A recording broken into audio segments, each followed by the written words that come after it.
Ainsi furent achevés les cieux et la terre, et toute leur armée. Dieu acheva au septième jour son œuvre, qu'il avait faite, et il se reposa au septième jour de toute son œuvre, qu'il avait faite. Dieu bénit le septième jour, et il le sanctifia, parce qu'en ce jour il se reposa de toute son œuvre qu'il avait créée en la faisant. Voici les origines des cieux et de la terre, quand ils furent créés. Lorsque l'Éternel Dieu fit une terre et des cieux, aucun arbuste des champs n'était encore sur la terre, et aucune herbe des champs ne germait encore, car l'Éternel Dieu n'avait pas fait pleuvoir sur la terre, et il n'y avait point d'homme pour cultiver le sol. Mais une vapeur s'éleva de la terre, et arrosa toute la surface du sol. L'Éternel Dieu forma l'homme de la poussière de la terre. Il souffla dans ses narines un souffle de vie, et l'homme devint un être vivant. Puis l'Éternel Dieu planta un jardin en Éden, du côté de l'Orient, et il y mit l'homme qu'il avait formé.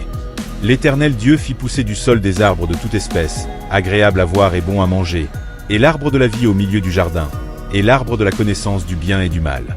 Un fleuve sortait d'Éden pour arroser le jardin, et de là il se divisait en 4 bras. Le nom du premier est Pichon. C'est celui qui entoure tout le pays de Havila, où se trouve l'or.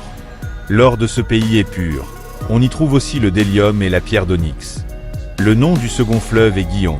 C'est celui qui entoure tout le pays de Couche. Le nom du troisième est Hidékel.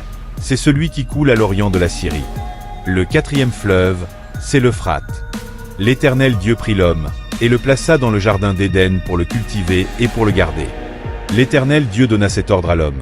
Tu pourras manger de tous les arbres du jardin, mais tu ne mangeras pas de l'arbre de la connaissance du bien et du mal, car le jour où tu en mangeras, tu mourras.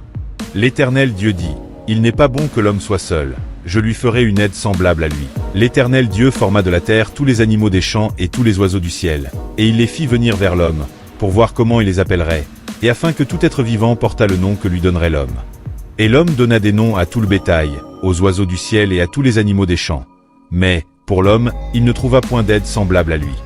Alors l'Éternel Dieu fit tomber un profond sommeil sur l'homme, qui s'endormit. Il prit une de ses côtes, et referma la chair à sa place. L'Éternel Dieu forma une femme de la côte qu'il avait prise de l'homme, et il l'amena vers l'homme. Et l'homme dit, voici cette fois celle qui est os de mes os et chair de ma chair. On l'appellera femme, parce qu'elle a été prise de l'homme. C'est pourquoi l'homme quittera son père et sa mère, et s'attachera à sa femme, et ils deviendront une seule chair. L'homme et sa femme étaient tous deux nus, et ils n'en avaient point honte.